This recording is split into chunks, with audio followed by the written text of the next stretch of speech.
Good evening. ये villain chapter का हमारा 5th लेक्चर है और इसमें जो टॉपिक हमें डिस्कस करना है वो है सॉल्युबिलिटी या विलेयता। इसको समझने के लिए एक एग्जांपल लेते हैं। जैसे हमने जल लिया और जल में हमने नमक घोल दिया। हमें पता है कि नमक जल में पूरी तरह से घुल जाएगा, ठीक है। लेकिन अगर हम इसी जल के अंदर नाप्थलीन को ऐड करें, नाप्थलीन ले लीजिए आप या एंथ्रासीन, ये नाप्थलीन जो बॉल्स होती हैं जो हम सिंक में यूज़ करते हैं, वाइट कलर के बॉल्स जैसी होती है ये। इवन हम इसे कपड़ों में भी रखते हैं कि कपड़ों से स्मेल नहीं आए, ठीक है। तो वो नैप्थलीन बॉल्स होती हैं। नैप्थलीन को अगर आप जल में डालोगे वो नहीं घुलेगा, लेकिन नमक को आपने जल में डाला, नमक घुल गया। तो हम कह सकते हैं कि नमक जो है वो जल में सॉल्युबल है, विलय है, मतलब घुल सकता है। नैप्थलीन और एंथ्रासीन जल में अविलय है, मतलब नहीं घुल रहा है, इनसॉल्युबल है। हम कह सकते हैं कि ये नहीं घुलेगा, मतलब ये कैसा है, इनसॉल्युबल, अविलय, अविलय, नहीं घुल रहा है, लेकिन ये विलय है, ठीक है। मतलब वैसे विलय आपका सॉल्यूट होता है, लेकिन यहाँ पे भी विलय का मतलब घुल जाना है, ठीक है ना। तो ऐसा क्यों है कि जल में नमक नहीं, मतलब जल में नमक तो घुल रहा है लेकिन जल में नैप्थलीन या एंथ्रासीन ये नहीं घुलते। एक और एग्जांपल लेते हैं, बेंजीन। बेंजीन भी एक विलायक का काम करता है।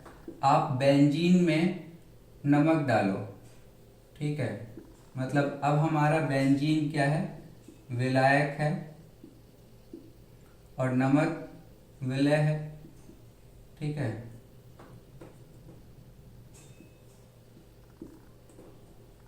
नहीं घुलेगा ये, ठीक है। लेकिन आप बेंजीन में ये जो नैप्थलीन था इसे आप ऐड करो, इसे डालो आप नैप्थलीन को, नैप्थलीन घुल जाएगा किसमें, बेंजीन में। तो जो नैप्थलीन जल में नहीं घुल रहा था वो नैप्थलीन बेंजीन में घुल गया। जल में नमक घुल रहा था लेकिन ये नमक बेंजीन में नहीं घुल रहा, ठीक है। तो ऐसा क्यों है, अब हम जरा इसे समझते हैं। तो ये जो सॉल्युबिलिटी है या जो विलयता है, इसके लिए एक प्रिंसिपल काम करता है जो कि क्या है, लाइक डिसॉल्व लाइक। हिंदी में इसे कहते हैं समान समान को घोलता है।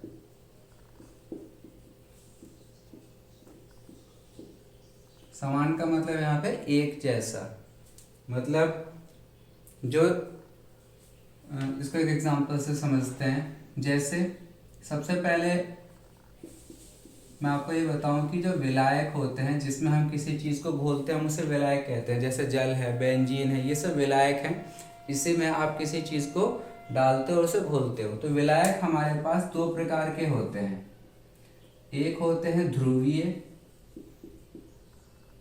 और एक होते हैं अध्रुवीय, पोलर, नॉन पोलर, ठीक है। तो जब आप ये समझ जाओगे कि विलायक दो प्रकार के होते हैं, ध्रुवीय और अध्रुवीय, पोलर और नॉन पोलर, तब आपको ये समझ में आएगा कि ये कहना क्या चाहता है। अब इसका ये कहना है लाइक डिसॉल्व लाइक का, समान समान को घोलता है कि अगर बच्चे आपका विलायक, ध्यान से समझो, अगर आपका विलायक ध्रुवीय है, कैसा है, पोलर या ध्रुवीय, तो उसमें बच्चे आपका जो विलय होगा, ठीक है, जो आपका विलय होगा, जो सॉल्यूट होगा वो भी ध्रुवीय होगा तो घुलेगा। जो आपका सॉल्यूट या जो विलय होना चाहिए वो भी ध्रुवीय होना चाहिए तो घुल जाएगा। लेकिन अगर आपका विलायक मान लीजिए ध्रुवीय है, ठीक है, हाँ, इसका एग्जाम्पल यही था, जल और सोडियम क्लोराइड। जल आपका ध्रुवीय होता है और NaCl, ध्रुवीय का मतलब चार्ज होना चाहिए, प्लस माइनस चार्ज। तो जल का जो सूत्र होता है H2O, उसमें O पे माइनस चार्ज होता है और H पर प्लस का चार्ज, S पर प्लस का चार्ज। तो प्लस माइनस चार्ज अगर है तो इसे हम पोल कहते हैं, पोलर।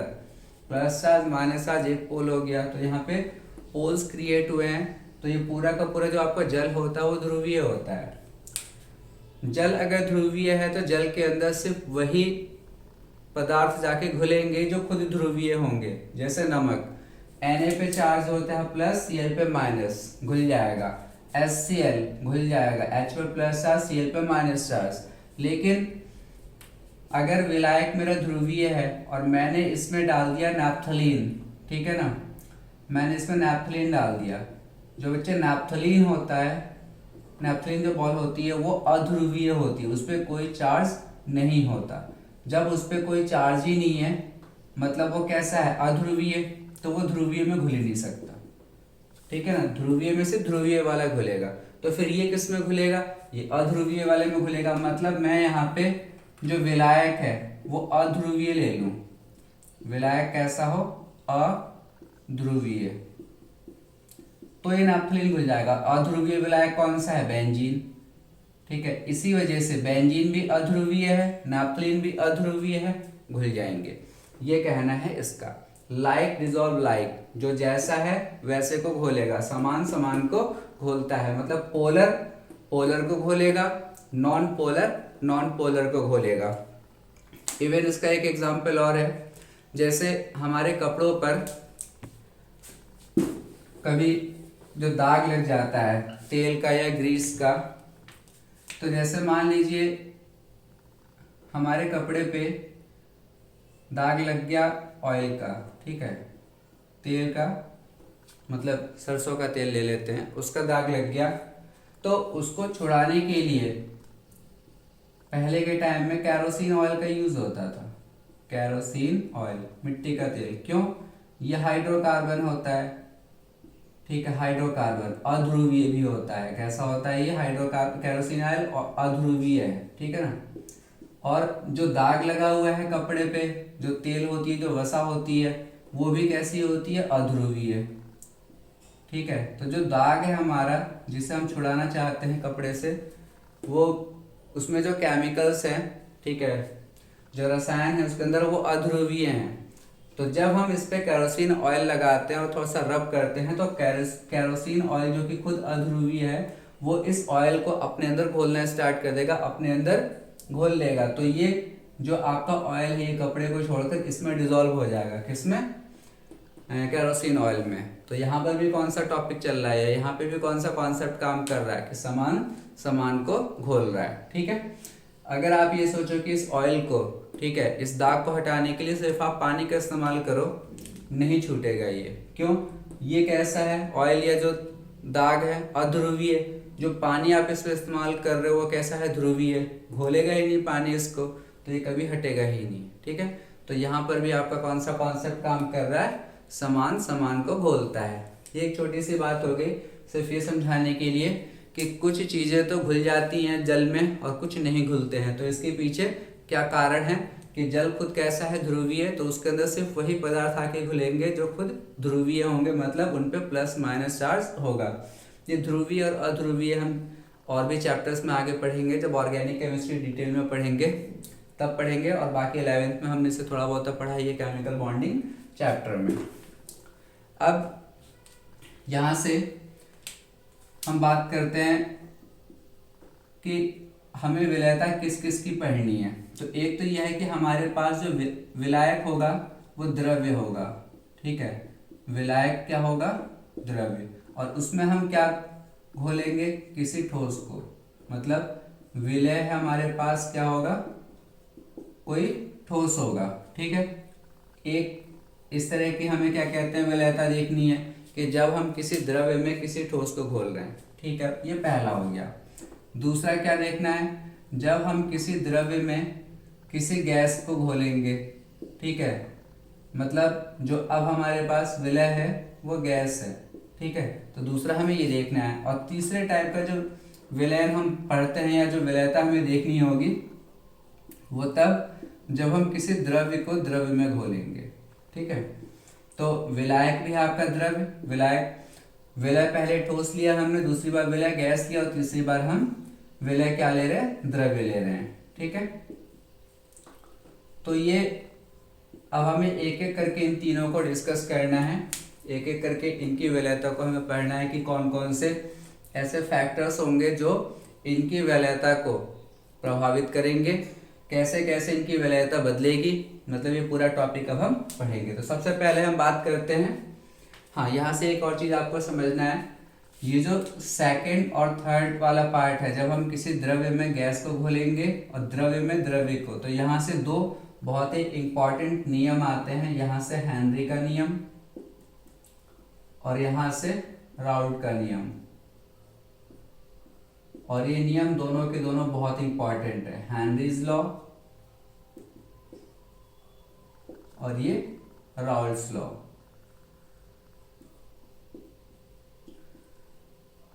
ठीक है, ये मैंने बस ऐसे लिख दिया कि आपको याद रहे कि ऐसे दो लॉ आने वाले हैं जिनको हम डिटेल में पढ़ेंगे, तो इनको अभी से दिमाग में आप अपने फिट कर लीजिए, Henry law and Raoult's law. तो सबसे पहला हम टॉपिक देखते हैं द्रव्य के अंदर ठोस की विलयता। अब ये सब हमने देखा ही है, जब हम पानी में नमक या चीनी किसी भी चीज़ को घोलते हैं तो होता है क्या है, शुरू में वो घुलती रहती है और उसके बाद में जैसे हमने पानी ले लिया और इसमें हमने चीनी घोलना स्टार्ट कर दिया, तो चीनी डिज़ोल्व होती रहेगी, इसके अंदर चीनी डिज़ोल्व होती रहेगी, लेकिन कुछ टाइम बाद आप देखोगे कि चीनी डिज़ोल्व होनी बंद हो जाएगी और नीचे यहाँ पे जमनी स्टार्ट हो जाएगी। इसका मतलब ये नहीं है कि चीनी डिज़ोल्व नहीं हो रही है, चीनी डिज़ोल्व हो रही है, लेकिन जो पहले से डिज़ोल्व हो गए थे वो नीचे सेटल होने लगे। जब कोई विलय जाके घुलता है किसी विलायक में, तो उस प्रोसेस को हम बच्चे कहते हैं विलीनीकरण। विलीनीकरण तो शुरू में तो यही होगा, जब भी आप किसी विलय को, चीनी ले लो या नमक ले लो, आप पानी में ठीक है डालोगे तो वो शुरू में घुलेगी। ठीक है, मतलब शुरू में क्या हो रहा है, विलीनीकरण। उसी समय जो घुल गए थे वो बाहर भी निकलने स्टार्ट हो जाते हैं, लेकिन शुरुआत में विलीनीकरण की जो दर होती है, शुरू में ज़्यादा से ज़्यादा विलीनीकरण होता है। कुछ ही पार्टिकल्स ऐसे होते हैं जो घुल चुके थे वो बाहर निकलने स्टार्ट हो गए।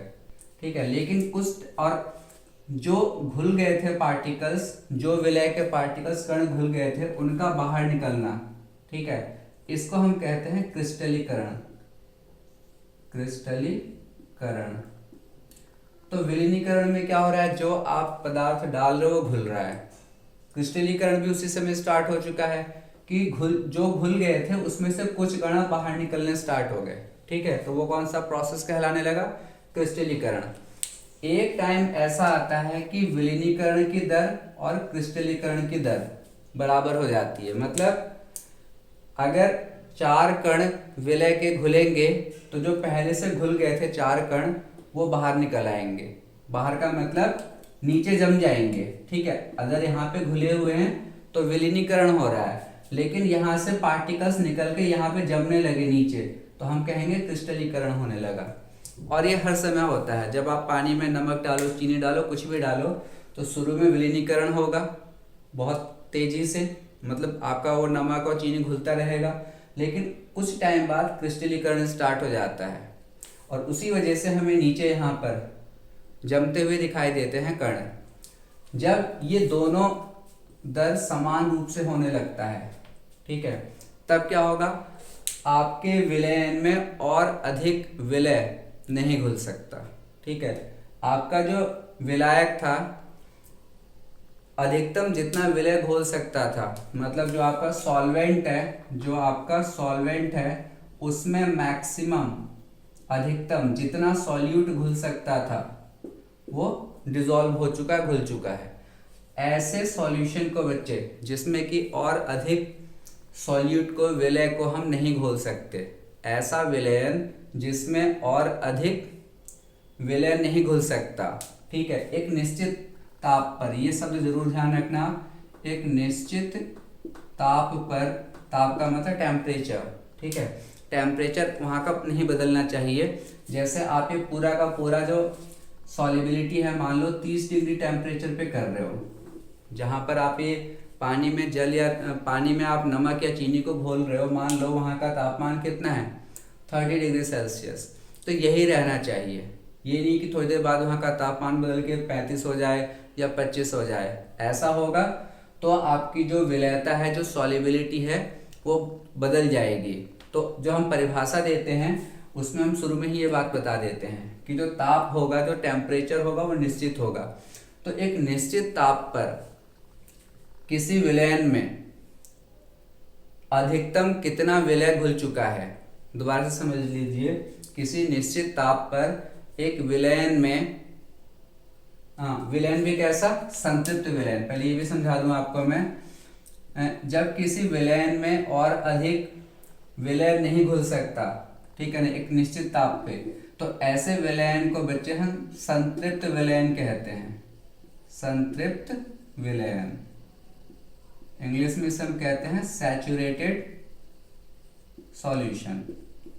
तो सैचुरेटेड सॉल्यूशन क्या हो गया, आपने पानी में नमक मिलाया, मिलाते गए, एक टाइम ऐसा है कि नमक आपका नीचे जमता हुआ दिखाई देने लगा, मतलब विलीनीकरण और क्रिस्टलीकरण समान रूप से होने लगे।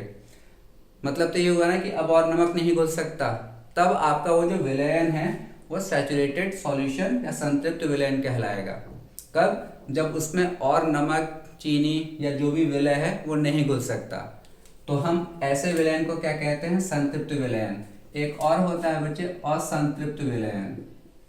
असंतृप्त विलयन, असंतृप्त विलयन मतलब अनसैचुरेटेड सॉल्यूशन।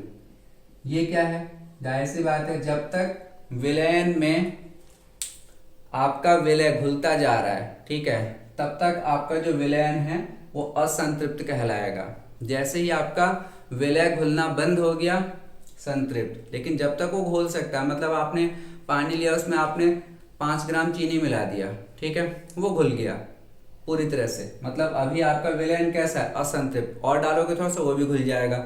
जब तक आपके विलयन में विलय घुलता जा रहा है, तब तक वो विलयन क्या है, असंतृप्त। जब विलय आपका घुलना बंद हो गया, आपका विलयन बिल्कुल, मतलब अधिकतम जितना विलय को वो घोल सकता था उसने घोल लिया है, तब आपका विलयन क्या कहलाता है, संतृप्त या सैचुरेटेड सॉल्यूशन। यहीं से आपकी ये डेफिनेशन आती है किसकी, विलयता की। मतलब विलयता की जब आप परिभाषा लिखोगे, बुक में दे रखी है, आप एक बार कॉपी कर लेना, वहां से मैं आपको समझा रहा हूँ। तो विलयता की परिभाषा देने के लिए आपको बताना होगा कि आपका जो विलयन है वो संतृप्त है। तो एक संतृप्त विलयन में, अब परिभाषा आप सुन लीजिए, आप यहाँ से शुरू कर सकते हो कि एक संतृप्त विलयन में एक विलायक में विलय की अधिकतम मात्रा क्या कहलाती है, उसकी विलयता। या एक संतृप्त विलयन में विलायक की अधिकतम सांद्रता, ठीक है, विलय की, एक संतृप्त विलयन में विलय की अधिकतम सांद्रता क्या कहलाएगी, विलयता। मतलब आपका विलय ज्यादा से ज्यादा कितना घुल सकता है, वही तो क्या है, उसकी विलयता है। मान लीजिए एक एग्जांपल दे रहा हूँ कि मैं कह रहा हूँ कि 500 ml पानी में, आधा लीटर पानी में 30 डिग्री टेम्परेचर पर 100 ग्राम नमक NaCl घुल रहा है। कितना, 100 ग्राम, तो उसकी विलयता कहलाएगी 100 ग्राम NaCl। ये विलयता होगी किसकी, नमक की। किसमें, 500 ml पानी में, क्योंकि इससे ज्यादा घुल ही नहीं सकता। तो विलयता कितनी होगी, 100 ग्राम। अगर मान लीजिए 50 ग्राम ही घुलता सिर्फ, तो विलयता कितनी कहलाती, 50 ग्राम। ठीक है, इसको हम सांद्रता में दिखाते हैं, लेकिन इतना हम समझ सकते हैं कि एक संतृप्त विलयन में, हाँ उस समय भी आप, हाँ संतृप्त विलयन अगर आपने बोल दिया तो निश्चित ताप तो अपने आप ही आ गया। तो एक संतृप्त विलयन में विलय की अधिकतम मात्रा जो घुली हुई है वो क्या कहलाती है, उसकी विलयता। तो यहाँ से अभी हमने क्या क्या समझ लिया, संतृप्त विलयन क्या होता है, असंतृप्त विलयन क्या होता है, और किसी विलयन की विलयता क्या होती है। अब हम ये देखते हैं कि, और अभी हम क्या पढ़ रहे हैं, हम किसी ठोस को द्रव्य में मिला रहे हैं, क्योंकि जल क्या है, द्रव्य है, और उसमें जो हमने क्या मिलाया, या तो नमक का एग्जाम्पल ले रहे हैं या चीनी का, तो दोनों क्या हैं, ये ठोस हैं, मतलब सॉलिड को हम किसी लिक्विड में डाल रहे हैं। तो अब हम देखते हैं कि तापमान का और दाब का क्या इस पे प्रभाव होगा। तो सबसे पहले हम देखते हैं ताप का प्रभाव, इफेक्ट ऑफ टेम्परेचर।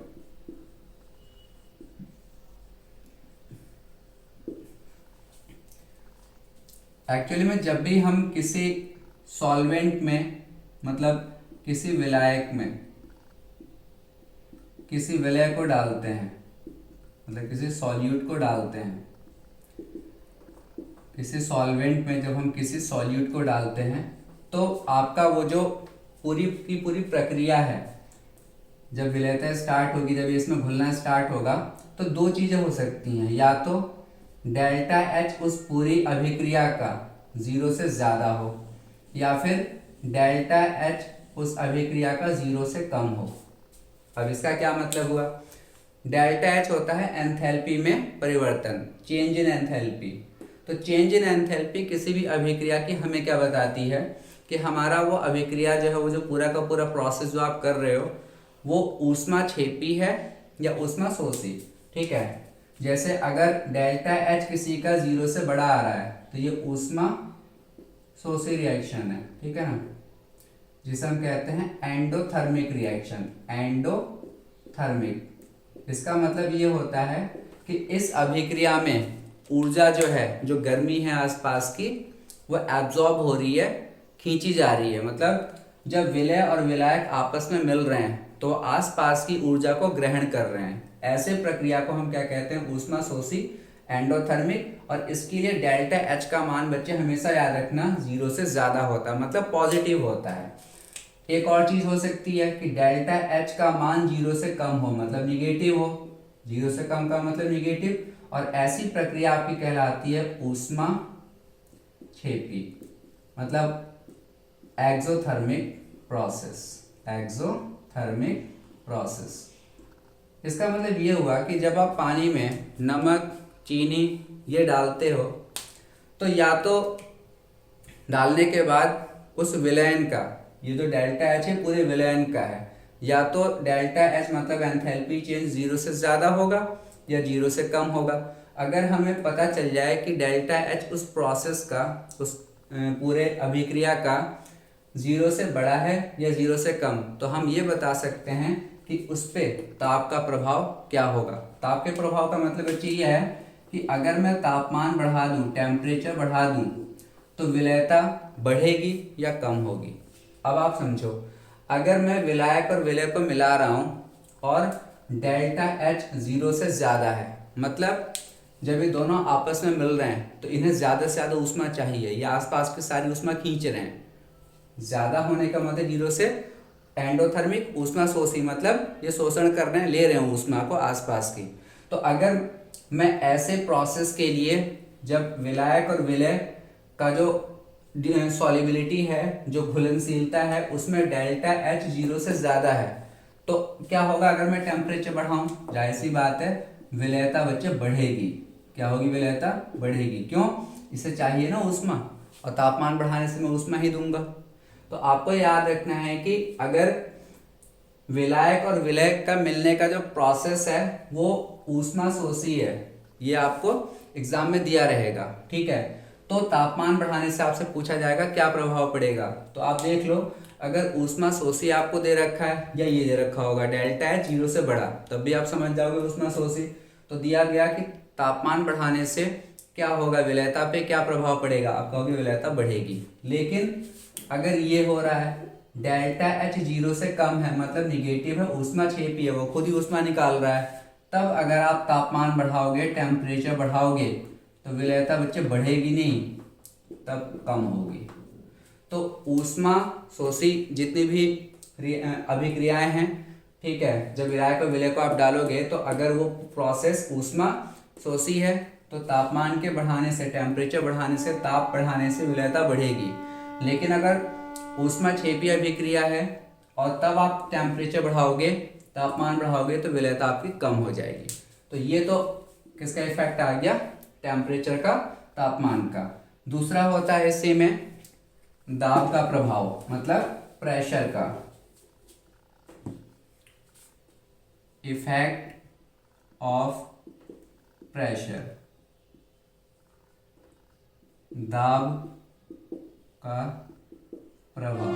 तो आपको ये चीज समझनी होगी कि जब हम किसी ठोस को मिलाते हैं ना, जब हमारा विलय कोई ठोस है, ठीक है ना, विलय कैसा है, सॉलिड कैसा है, ठोस, और आप उसे द्रव्य में मिला रहे हो, तो दाब का वहां पे कोई प्रभाव नहीं होता। अब क्यों नहीं होता प्रभाव, क्योंकि किसी ठोस पे या द्रव्य पे दाब का कोई प्रभाव होता ही नहीं है। ठोस आप उसे कितना भी दबा लो, कितना भी प्रेशर लगा लो, कोई फर्क पड़ेगा इस पे, नहीं पड़ेगा। तो आपको याद रखना है कि जब हम किसी ठोस को किसी द्रव्य में मिलाते हैं, घोलते हैं, तो वहां पे दाब का प्रभाव नहीं होता है। यही लिख के आओगे एग्जाम में। दाब का प्रभाव आपने देख लिया। अगर ऊष्मा शोषी अभिक्रिया है, ठीक है, घुलनश मतलब जो हम घोल रहे हैं किसी ठोस को द्रव्य में, तो वो ऊष्मा शोषी है, तो ताप के बढ़ाने से विलेयता बढ़ेगी। लेकिन ऊष्मा क्षेपी है, तो ताप के बढ़ाने से घुलनशीलता उसकी कम होगी, विलेयता उसकी कम होगी। दाब का हमने प्रभाव देख लिया, कोई प्रभाव नहीं होगा, क्योंकि ठोस पे या द्रव्य पे दाब का कोई प्रभाव नहीं होता है। तो ये बात हो गई किसकी, सॉलिड की, लिक्विड में सॉल्युबिलिटी की। जो सेकंड बच्चे हमें देखना है वो है गैस की सॉल्युबिलिटी, किसमें, किसी लिक्विड में या द्रव्य में।